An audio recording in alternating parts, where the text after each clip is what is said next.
Critical Youth Studies and Adolescent Literacy. And she's going to be talking to us today about literacy and empathy. Her recent work has appeared in the Allen Review and the English Journal, and she earned both her master's degree and in library and information science and her PhD in teaching and learning from the University of Iowa. So now she is in famously hot Columbia, South Carolina, where it's much less flat and a whole lot warmer. So please give a welcome to Jenna Spiering.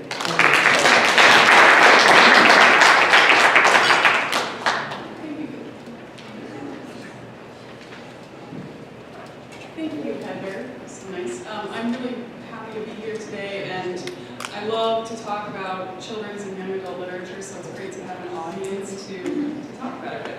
As Heather mentioned, I teach children's literature and young adult materials at the University of South Carolina.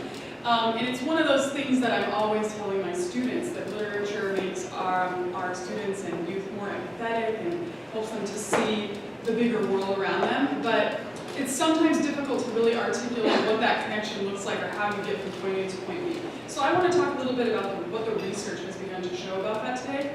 My talk is called Building and Going Beyond Empathy. What role can youth literature play? Because I want to think a little bit about not just our students, do students have empathy, which is something that's kind of invisible, but how can we really demonstrate it? What are the actual sort of tangible outcomes that we want to happen associated with empathy?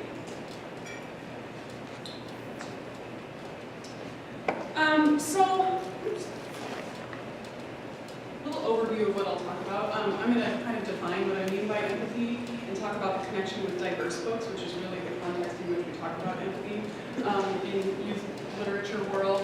And then I'm going to show you how researchers attempt to answer this question about can books make students more empathetic, and then talk a little bit about how my own research fits into that, although I don't want my presentation to be super researchy, but I do want to show you some data that I have showing students responding, and I want to show you some books and what it looks like inside of literature. So I will discuss a few examples from my research that have to do with students responding to literature, and then also some possibilities that I think a few books have for an empathetic response. And then just briefly I'll touch on what this means for empathy in practice for librarians that work with youth, and then we'll have some time for questions and to discuss a little bit. So, of course, empathy is the same definition that Barry shared earlier, but of course empathy means the ability to understand and share feelings with another.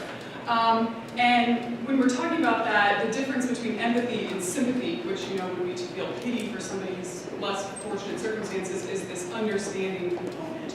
Being able to understand someone who is not like us, basically.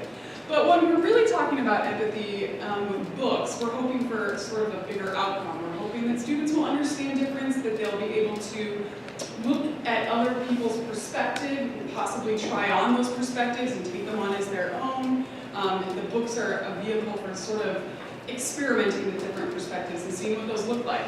We're hoping that students will have exposure to experiences that are outside of their own cultures. We don't always have the ability to meet other people or to travel or to really experience other cultures, and for some students the book is the easiest venue to do so. We're hoping that students will engage in critical thinking, that they can look at an issue and see that there are different sides and form their own judgment. And then of course we're looking for students to be kind, and that is one that gets brought up a lot with this role of empathy. We see statistics about bullying, and I'll show you some in a moment, but we're hoping that it will lead to students being kind to one another. If you're familiar with youth literature, you're familiar with the phrase windows and mirrors, and the idea that books should be windows and mirrors. And this term was coined by Reading Sims Bishop in the 90s. I'll read a quote. Books are sometimes windows offering views of the world that may be real or imagined, familiar or strange. These windows are also sliding glass doors, and readers have only to walk through in imagination to become a part of whatever world has been created or recreated by the author. When lighting conditions are just right, however, a window can also be a mirror. Literature transforms human experience and reflects it back to us. And in that reflection, we can see our own lives and experiences as part of the larger human experience. So books should reflect our own lives, but we need to also be able to see other people's lives in books. And I'm going to be focusing on this idea that books can be windows into other lives. was a recent report in the School Library Journal, and if you read the School Library Journal, you probably saw it. It was a large report about diverse collections. They asked the question, can diverse books save us? In a divided world, librarians are on a mission to engage young readers and foster empathy. My background in school libraries and the children's and young adult literature shows me that people are constantly talking about this goal, that diverse books can make students more empathetic. And there's no shortage of lists, that put together all the children's books that might make your child more kind, or that might expose your child to a world outside of their own. But we're really looking at books that contain representations of stories that we don't always hear, marginalized voices, youth of color, Native youth, LGBTQ students, disabled students, students from other ethnic and religious minorities. These are the books that we're hoping, when we say empathy, we're hoping that these books will get into students' hands and will be able to understand people. You're probably familiar with reading diverse books, but they've done a lot of work to promote diverse materials and also to sort of change the publishing market to incentivize authors of color to publish their own stories. And maybe you've heard of the Own Voices movement, but not just books that are published about people of color, but by and about people of color. And this is really important because in this moment we have more to choose from than we have before. There's been this sharp upward movement in diverse books being published in the last couple of years. So while our collections maybe aren't reflecting our populations yet, they can get there. There's more being published, and it's a need. It's what people are interested in purchasing right now. And of course, these kinds of lists usually come in response to larger political conversations that are going on in society and in the news. And these are just a few tweets that I pulled from a couple of weeks ago, when we had this massacre in New Zealand in Christchurch at the two mosques. Librarians and other children's lit people posted book lists, that represent young Muslim families and that teach kindness. And they really see books that can show people these worlds as sort of an antidote to the kind of hatred that results in this kind of violence. So it's always related to a political conversation and what we see in the news. And of course, why does it matter? Just a couple of statistics, and maybe you've seen some of these, but the FBI has hate crime statistics. Of course, 10.5% of hate crime incidents happen in schools and universities. And also, there was a 17% increase in 2017, so it's a problem that's getting worse, not better. Of course, we know about statistics about bullying, but 28% of youth grades 6 through 12 report being bullied. And of course, there's a connection between students who are LGBTQ, disabled, from religious and ethnic minorities. They experience bullying at a higher rate than other students. So it's with good reason that we ask this question if books can make students more understanding and empathetic. So what does the research say? A lot of people have approached this question from a quantitative perspective, and I just want to share a couple of studies, and I think it's useful data to tell us, although it's kind of outside of my own expertise, but I want to explain what people have done. So the degree to which reading can address some of these ideas about critical thinking and kindness and empathy is unclear, but people have tried to approach the question. So for example, in this first study, the authors looked at how reading literary fiction can improve theory of mind, or the ability to see and understand other people's emotions and mental state. And they find that reading literary fiction, in fact, does improve theory of mind in a kind of questionnaire, pre-test, post-test model. What's important about this study is that they say that it's literary fiction that can do that. So not nonfiction, like textbooks. That can't necessarily make you more empathetic. And not popular fiction. And it's a little unclear how they're defining these things, but think like romance novels or westerns, but literary fiction. And this study isn't with young adults, and it's not about young adult literature, so the connection with literary young adult literature is unclear. But the reason that they say that literary fiction improves theory of mind is that there's a writerly and polyphonic nature, or that the reader has to sort of engage in a dialogue with the character to try to figure out their motivations. The character's not a stereotype, it's not quite clear, they're complex. And in that negotiation with the character, something happens in your brain and improves your ability to understand other people. In another study, and you probably read about this one because it got a lot of buzz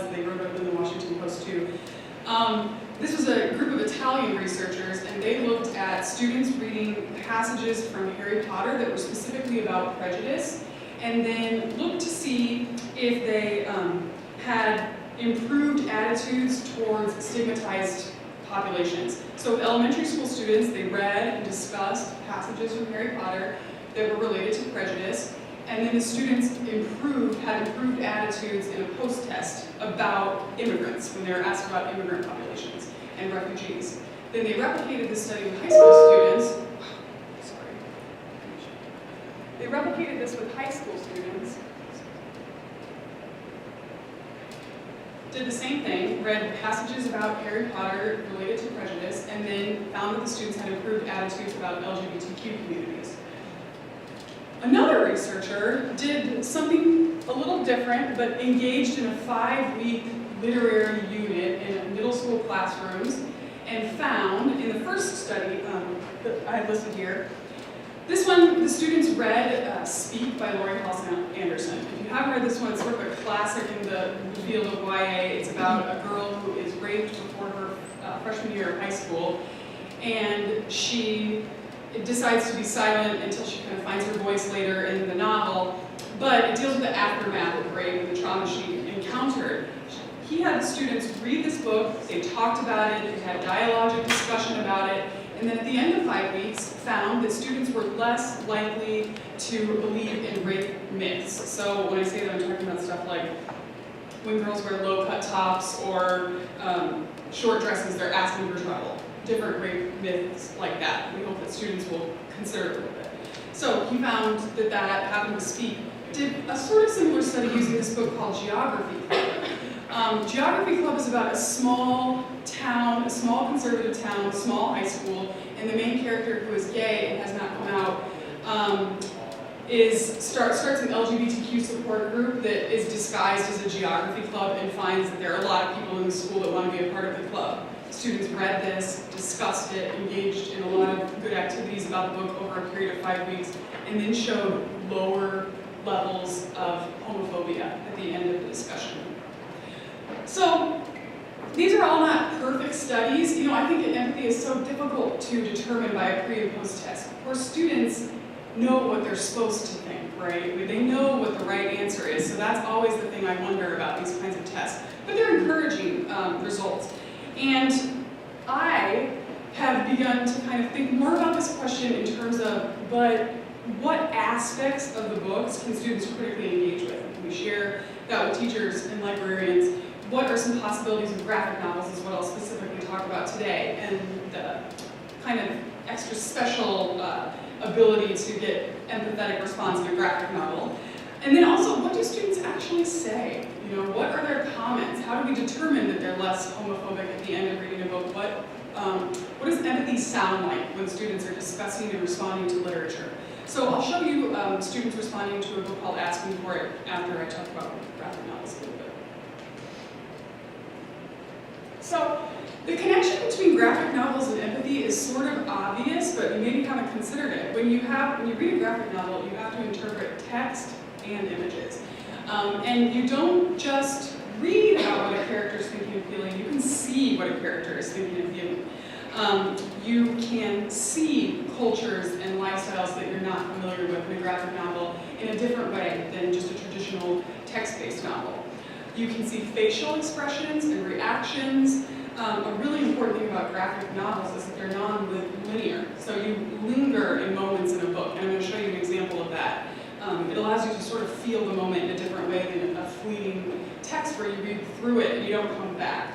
People who study graphic novels are really interested in this way that you move around in graphic novels in a way that's not straight from beginning to end. And then also an opportunity to try on different perspectives through the ability to see these characters. I want to talk about a couple of books that address the immigrant experience. It was a couple of weeks ago we were talking in my children's literature class about books that have political topics in them, and I had the students read a book called Two White Rabbits. I should have put it up on the screen, but it's about a young girl who's traveling from somewhere in Central America to the United States with her father. It's from her perspective. They're with a coyote, and she sees all these things and questions all these things, but it's from her perspective. And the students read it, and then one of my students said, I really don't think that we should have things like immigration. I really don't think we should have something like immigration in a book for children, because children can't really reason about a topic that's that complex, that they can't like really have good discussions about that or understand all the complexity of something like she compared immigration to abortion.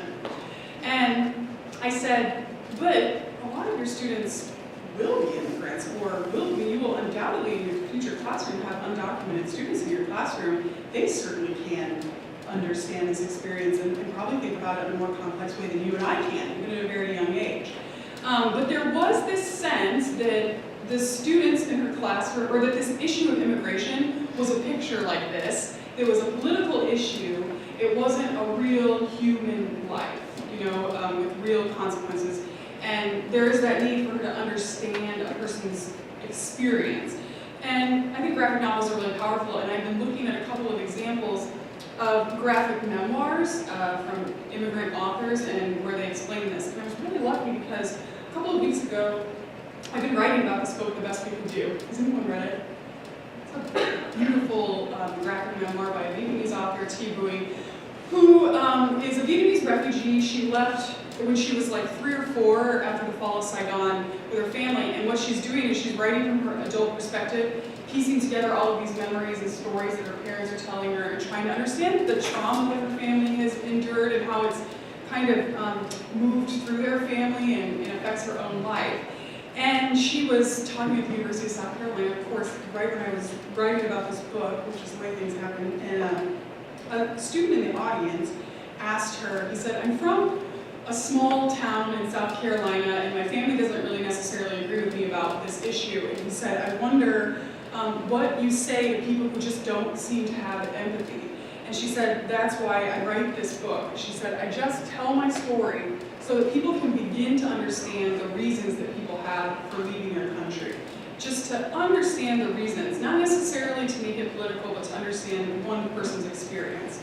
And I'll share just a page from this book that I think is really poignant and special about the graphic novel format. She's going back and forth, all of these pictures, and at this point in the book, which is later in the book, they're at a refugee camp in Malaysia. And she's just got some memories of being in a refugee camp with other kids and stuff like that. And at this point in the book, they go to get their picture taken for processing and to get documentation.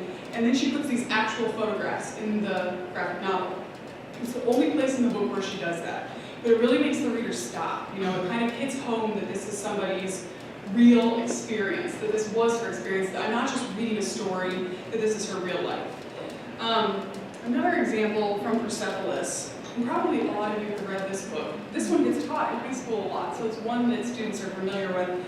I've read it several times. This is the very first page of the book. And of course, Persepolis is about a young girl growing up during the Iranian Revolution, who then leaves Iran to go away to school and does not end up going back. She lives in France, I think, and this book was originally written in French. But in the very first page, she talks about how there was the revolution and people were fighting for their ideas, and then I had to wear a veil.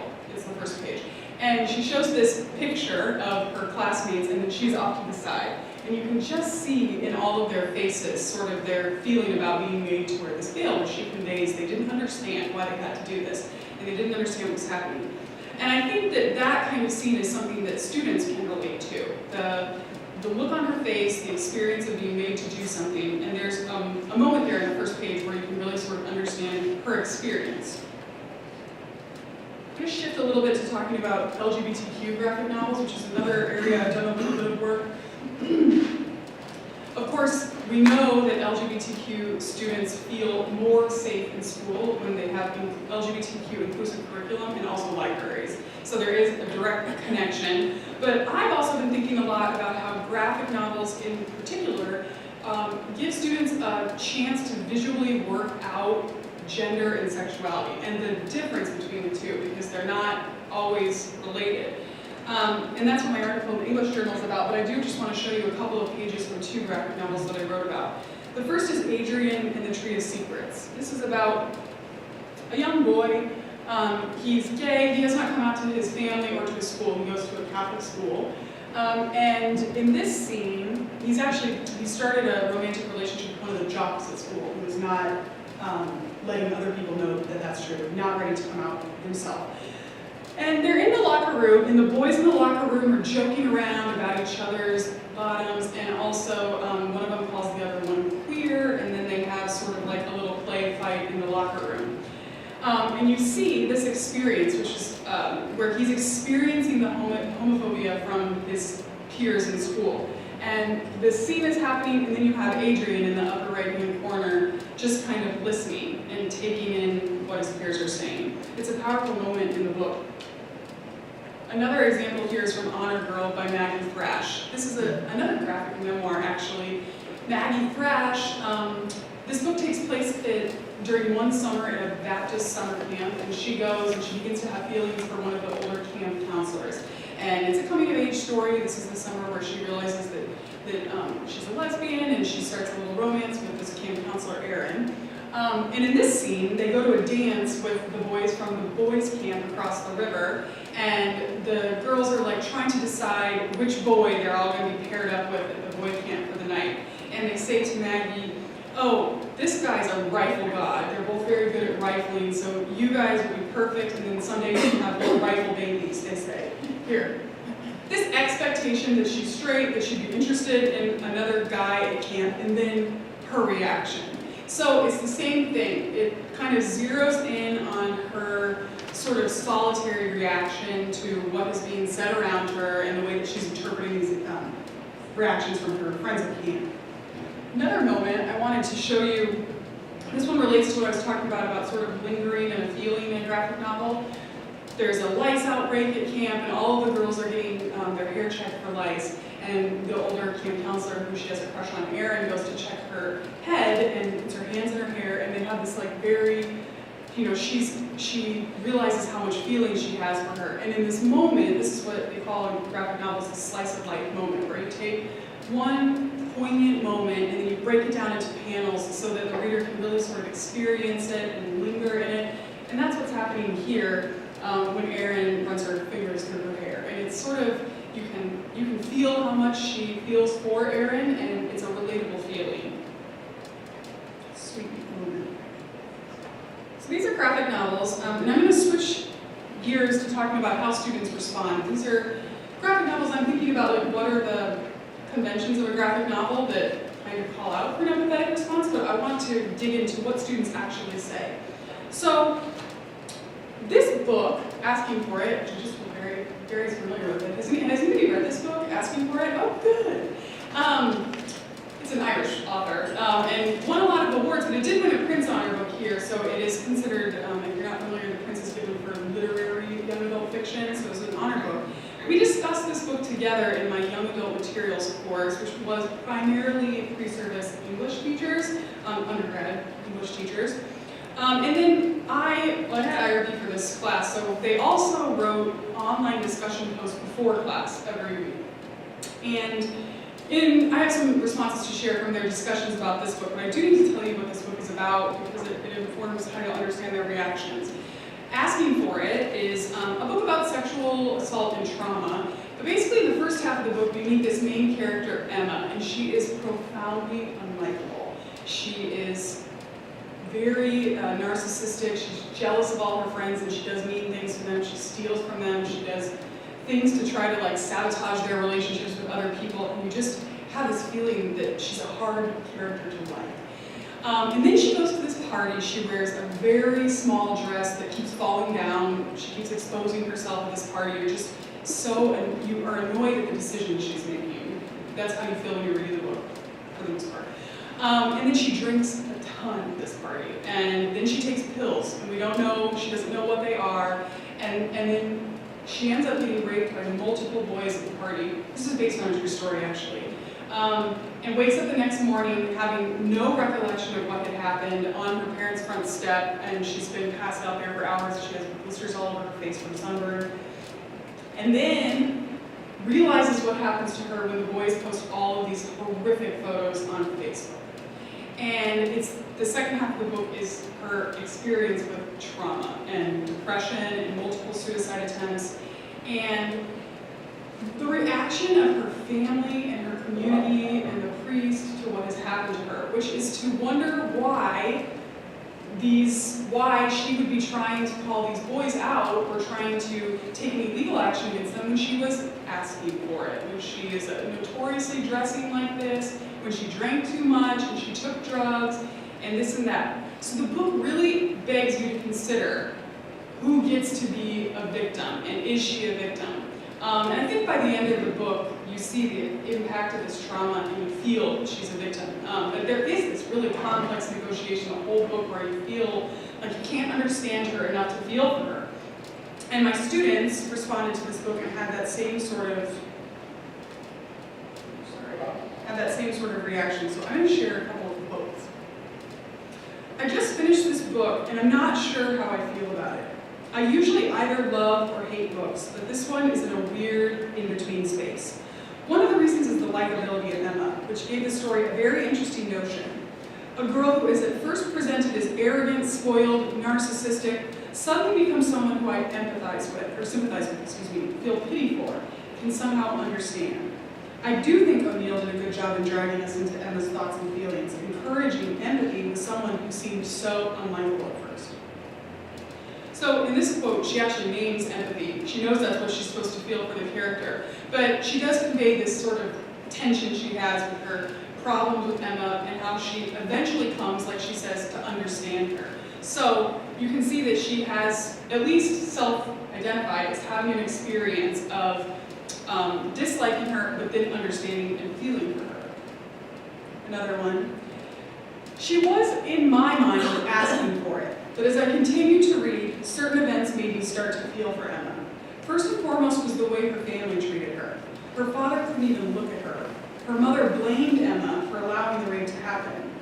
Even though I initially believed that Emma put herself in a situation that did allow her to get taken advantage of, I was still shocked that her own mother couldn't have sympathy or understanding. It wasn't until page 301 that I truly, for the first time, believed that Emma was the victim, was someone to be believed, was someone to feel anger for instead of against. When her mother said they're good boys, really, this just all got out of hand. I was so angry I had to put the book down. This student, actually a really interesting discussion sort of unfolded about this book on the discussion board because some of the students felt like it shouldn't have taken her to page 301 to feel like Emma was the victim, and they got in kind of an argument about it, which was actually really generative because it made them kind of think about that reaction to be angry, but she did have this realization at the end that eventually she saw her as a victim. Eventually she realized that she believed her and that there was nothing that she could have done to stop this or that that she could be at fault in any way for what happened to her. I'll share one more. This book made me mad. First I was mad at Emma, then I was mad at the boys, and then their friends, then Emma again, then the town, then her mom, then Emma, and now I'm just mad and frustrated. I tried to ask myself why I was so mad, and I couldn't decide if it was towards the characters, their actions, the topic, or just how frustrating the entire thing was. Part of me feels so bad for Emma, but part of me does feel that she was asking for it. I then got mad at myself for thinking that, but then another part of me was like, well, Emma's a slut. And I just kept going back and forth in my head. I know what I'm supposed to think, and now I just don't know what to think. So this student is actually calling out what I mentioned. She knows that she's supposed to feel empathy for Emma, but she is having this very visceral reaction to be angry with her. She uses pejorative on my discussion board. And she is going back and forth, but she is feeling something for the book. And it's maybe not quite empathy that she's feeling. She maybe doesn't get there, but it is evoking an emotional response. I think what's really important about all of these, I don't think that any of these examples or what I found in this class show a direct line between reading a book and having empathy. However, I do think that reading a book creates, especially about topics that are challenging, creates a tension and a discomfort that's useful. And that does make you think about another character's motivations and try to understand them. And something like this, you know, we were having these discussions with Harry Weinstein and everything in the media about Me Too. This was an issue they were interested in, that we were talking about, and it was all of these different things coming together that really did resonate on some level with my students. book like Empathy in Practice? I think that no book can have a direct, there's not this direct line to empathy. However, part of a sustained practice of empathy can be really constructive. I want to share another story about one of my students. We were reading 13 Reasons Why, and I specifically assigned this book so that we could kind of examine how a book becomes a part of a big societal conversation. I know I was teaching when the Netflix show came out about 13 Reasons Why, and the school was sending home announcements about different suicide prevention and who to talk to if you have depression. I mean, actually it was really useful. It was something they hadn't done before, and then we had this conversation about the book. Oh, sorry, if you're not familiar, 13 Reasons Why is about a girl who commits suicide. And then before she does, sends 13 tapes to people that she feels played a part in how she got to the point of being suicidal. And a lot of parents had issues with it because they felt that it was going to lead to students. They felt that it glorified suicide. The main character seems to be empowered in her own suicide, which is maybe not what you would assume from a person who's struggling with depression. At any rate, my students go to discuss this book, and almost all of them were coming, and this could have been related to my prompt, if I'm being clear, but they all took a side, like should students read this, should they not read this, etc. And then I had one student who said, I work with teens on a daily basis, many of them dealing with bullying, depression, and other situations that can seem unimaginable. After reading this book, I had made a personal pledge to be even more present with my students. Her reaction wasn't to think about whether or not the book was appropriate or whether or not her students were to have access to it. It was to try to understand her students better. And I thought that was refreshing in the context of this particular discussion board because nobody else really said that. But on top of that, to me, it was a powerful argument for the librarian's disposition being empathetic in the way that they approach everything in the library. It can't just be the book sitting on the shelf, it's actually like a sustained practice of empathy. So I'll close with a couple of things about that. How can youth librarians foster the connection between reading and empathy? It's a quote I really liked from a scholar who looked at a class studying mouse, and she felt that they had the opposite. They weren't empathetic. Anyway, she says those others whose lives we imagine don't want empathy. They want justice. So empathy isn't really the end goal. Just feeling for another person isn't enough, right? It has to lead to some sort of constructive action. So, for librarians to have a sustained practice of constructive empathy. I feel for these people. What am I going to do for them? What am I going to do to make the books more accessible? What am I going to do to make sure that the stories get into classrooms and that I advocate for all of these students if I'm empathetic to them? And of course that means empathy in selecting and advocating for books. I'm always presenting about diverse books or LGBTQ books, and I hear a lot of fear about the books. But it's actually, if you're going to include the books, you have to advocate for them. Of course, it's no surprise that all the books I taught today have a topic that would be on that list of most challenged topics. So you've got Asking for It is sexually explicit. You've got books that are LGBTQ, books about immigration that are political. These are the reasons people take issues with books. But hopefully librarians will advocate for the books rather than backing away from them. So building empathy through collection development, and then also figuring out ways to critically engage with these books. So I'm looking at the way that students respond. The book sits on the shelf, nothing happens, but can you get it into a classroom? Can you get it into a teacher's hands? Can you make an opportunity for students to discuss a book? If it's related to a current conversation we're having and you know it's something they want to talk about, what can we do to make sure that there is that opportunity to talk about it? Because it seems like in discussion, that's when the real transformation happens. Anyway, I find that, but also those studies confirmed it that I mentioned to you too. So, maybe with that, any other questions? Oh, yes. This is more of a comment than a question. I wonder if you're familiar with Alan Gratz's book, Refugee. That is, our entire 7th grade reads that book. That's a book I brought to him. He came to our school and talked. It was an amazing speaker. It's just doubled the cost of having him. Oh yeah, he's winning a lot of awards too. Yeah. That hurts. Pricing himself out of our price range. But our kids absolutely love that book. And what I love about it is dealing with the current issue of refugees. But it's 3 different refugees. It's after World War II, the Holocaust, and it's Cuba, Cuban refugee, and also the 3rd refugee is Syria. So it's 3 different time periods, 3 different groups that a common experience or some common experiences, and the ability for the kids to empathize with somebody in that book. It's really amazing. It's been great in our school.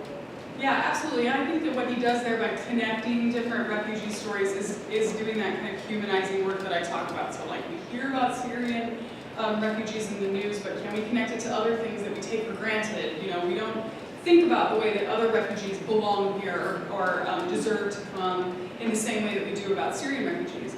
A good graphic novel connection would be Unwanted. Have you read that one? It's won some awards also for graphic novels and nonfiction, but it's a nonfiction book about Syrian refugees, and I haven't read the whole thing, but that would be a good one to check out as a graphic novel. It's a Prince Award?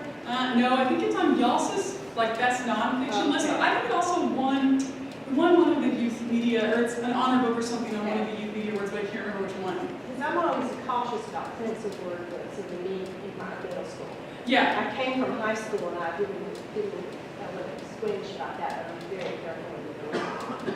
Yeah, no, it was a graphic novel, and I wasn't on the fence. I can't remember. You had mentioned that you are like kind of in the process of researching this, and I was curious if you knew of any resources, or if you could talk a little bit about any like kind of hard quantitative data that may come out of this. Because Sorry, go ahead. sorry, I don't maybe I missed it. And it's not. Yeah, no, there were a couple, and I can send you the slides so you can get the ones. The one about Harry Potter and Speak, those are all quantitative. Okay. And they're all a pre and post test model after reading and discussing a book. Sorry, I keep coming out here. They're all a pre and post test look at whether or not the populations that they want had improved attitudes towards certain marginalized groups. So I can send you the presentation so that you can get those statistics. Also, if you Google, like, can Harry Potter make us more empathetic or something, that one just got a lot of attention, so you find that one. A lot of people have done quantitative studies about this, but not necessarily related to youth, and not necessarily related to, like, improved attitudes towards something like immigrants. They may be considered, like, can a book evoke certain responses? Can it evoke some sort of emotional response? And qualitative researchers look at that too. That's kind of where I began to come from this. Research is looking at how students emotionally respond to books and inviting emotional responses rather than shutting them down, because we know in schools there's sort of rules, emotional rules in classrooms about what kind of display, what kind of reaction is appropriate in a classroom. But we find, like, for some students that some of these emotional responses are useful to sort of dig into as things that are important to them, or places where we can really see that students have disagreements that we can engage with.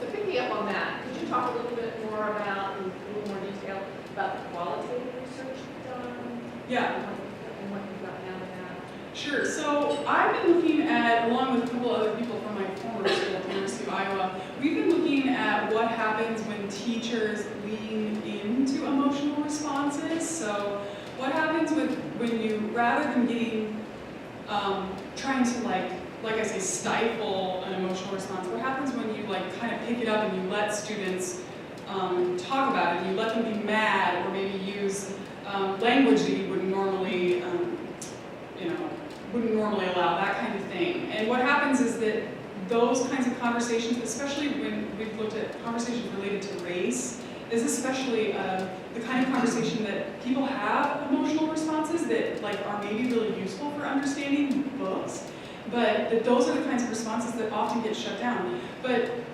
that's also where transformation happens, in kinds of tense conversations. Or at least picking up on what is already there. Emotion is always in the room, it just kind of depends on whether or not you pick it up and lean into it a little bit. I just imagine something in my head, and that was a conversation on one of these difficult topics. And somebody has that emotional reaction, very personal, very emotional, and somebody else is feeling like that reaction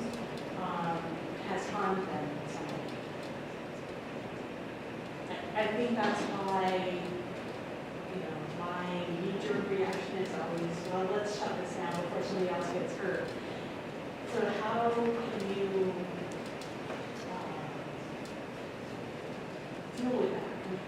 Not control it, but It's a really interesting question. It's a really tricky subject.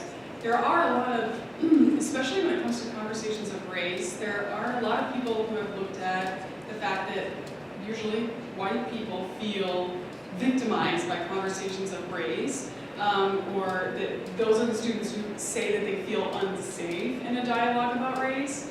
But I guess I'm hesitant to protect that feeling because I feel that that is, like I say, where the understanding is missing.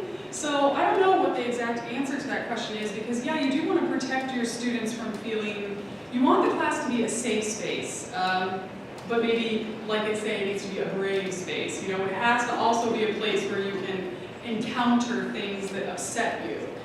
So you can give a warning about like the content that's going to be talked about, but it's also a good space for talking about those kind of topics where you do have some sort of sense of like what the rules are in this classroom, what's allowed, that kind of thing. But it's not. Yeah. I was just going to say regarding that, I'm a former English teacher, and I taught To Kill a Mockingbird and Adventures of Huckleberry Finn, which of course elicited a lot of racial discussions and discussions about racism and things like that. And what I always found, I taught high school, and what I always found is the kids always surprised me. And that I had more fear when I first started teaching those subjects about how they were going to deal with this topic and how they were going to handle it than the reality, what actually happened. But I also made sure that we did a lot of pre-work with discussion protocols. Yeah. And what was okay and not okay behavior, and like we would have seminars, like style seminars, and we had a specific format that we always followed. So it was very predictable, it was very well structured. And so that is just something to think about. You had said about discussions and the rules of the classroom and that kind of thing. It's, whether you're a teacher or instructing in a media center, whatever your role is, definitely having clear protocols for discussion and expectations and all of that kind of stuff. Yeah, I think that's such a good point that students are better, they're better at having these discussions than we expect them to be. And, I have also been in classrooms where students are discussing LGBTQ literature, and I found the same thing. Like they know a lot more than usually the adults do. And the adults' fear is not with them accepting what we're talking about, it's with parents. It's not about the students. They want to talk about it. Which reminds me that when I framed that talk about the LGBTQ graphic novels, I sort of said that it's good for students because you want them to feel safe. But an important thing to remember is that it's for all students, right? That you need, it's not just for LGBTQ students. They know the experience. They need to see themselves in books, of course, but it's everybody else that needs to see others in books. So I've read Asking for, and I've actually met Louise O'Neill. And Oh, really? yeah, she's really cool. So one of the things that we noticed is that she writes very unlikable phenotypes, and people have taken issue to that. But her response to that has been that it shouldn't matter if you like her or not. Rape is still rape again. But it does have an impact on the reader, and I just wanted to get your opinion on that the author says it shouldn't matter, but it does. Yeah, I think that almost all of my students came to the conclusion at the end that, or at least they said they did, that they came to the conclusion that it didn't matter, but that it was that tension about disliking her. Another good example of that is I'm Not Your Perfect Mexican Daughter by Erica Sanchez. Same thing. It's a character that people say they don't like, and she'll say, like, I don't know why you wouldn't like her. Were you so perfect as a young high school girl? Were you like just so great all the time? She's got a really snarky Twitter where she addresses stuff like that. But no, I think that you're right. It's interesting. I wonder, so she doesn't think that at any point in the book she was unlikable, or like, does she know that, I mean, she sets it up this way, right? Yeah, no, she knows that she writes unlikable female protagonists, but she says that it shouldn't matter Yeah. that they're unlikable. She's representing, you know, even a diversity in that way that not just because you're going to be female means that you have to be likable and then you're going to be likable. That you're all unlikable at certain times. This is what my students actually had kind of an argument about, because the one girl wrote in her post that it wasn't until page 301 that she started to believe her. And this other student said, if you got to page 301, if it took you to page 301 to understand that, then you need to seriously evaluate your priorities. It was tense. It was really tense. But you know, different people have different paces of change. I do think the book itself at least like created that tension. But yeah. How long is the book? The book is like 320 pages. I recommend you read it. Yeah. I personally think you're making the perfect argument for why adults should be reading YA literature. Oh yes, I agree. And there are camps out there that says, oh, yeah, adults shouldn't read YA literature. But I mean, I think this is the only place that these kinds of conversations happen, or these events happen, you know, where I think we all need to be back in that classroom of our own minds of the literature that we see. So it's, you know, it's great to see all this literature and see your students, adults, you know, they're going to teach these children going through this. And you know, I'm sure you probably said to them, imagine what a 12-year-old or 14-year-old is going to do when this passes through them, because it's the same kind of questions. Our muscles get atrophied, I think, as adults to these kinds of questions with empathy. A lot of my students actually about that book had, a couple of students said this. They said something along the lines of, I'm just worried, like I came out of this book with the right conclusion. I'm just worried that I wouldn't be able to help my students come to the right conclusion. And I think that's so interesting. First of all, that there is a right conclusion. And second of all, that's the same thing. They're only 18 or 19, my students, for the most part, too, you know. They're not so far from the students that they're going to be teaching. And they're worried that they're not going to be able to understand it. But I mean, I think that it would be difficult to read that book without feeling really conflicted, at least, and that feeling is good. Yes? I'm not sure if this is a question or a comment, but it keeps going in my brain, so I gotta say it. Sure. So I see so much value in those books where there's that conflict, where people come to two different perspectives. Because we're coming from a shift in culture, where we go from a very conservative to where it's more popular and acceptable to be more liberal and more open to things. But I think there's people being left behind on both sides. So having a conflict where you accept and allow people to struggle with the concept, to struggle with their opinions on LGBTQ and on rape and things like that, and to create a safe space for them to be able to address things and come to things on their own terms and kind of grow. And that's the space that I think is so important in this literature. Because we need to let people grow at their own pace. And not to say that you can't be like, well, that's a bad, you know, perspective. Say, for example, someone has latent racial tensions or racial prejudices, something that I've seen a lot in family members. But if I just go and shut them down and be like, oh, I'm sorry, that's wrong, but I don't ever show them a way to be empathetic and to grow in their response, then I'm just creating division. So those tensions are so important. And that's where literature people can approach that without being so sensitive and kind of like they let their guard down and start to approach things. Yeah, and I think that's what, going back to kind of like my first slide, where like empathy is sort of this catch-all for what we actually want to happen, which is critical thinking. Yeah. That if you have some sort of like emotional connection with a character, that might allow you to begin to understand that every issue has a lot of different perspectives, and that like there maybe isn't a right answer.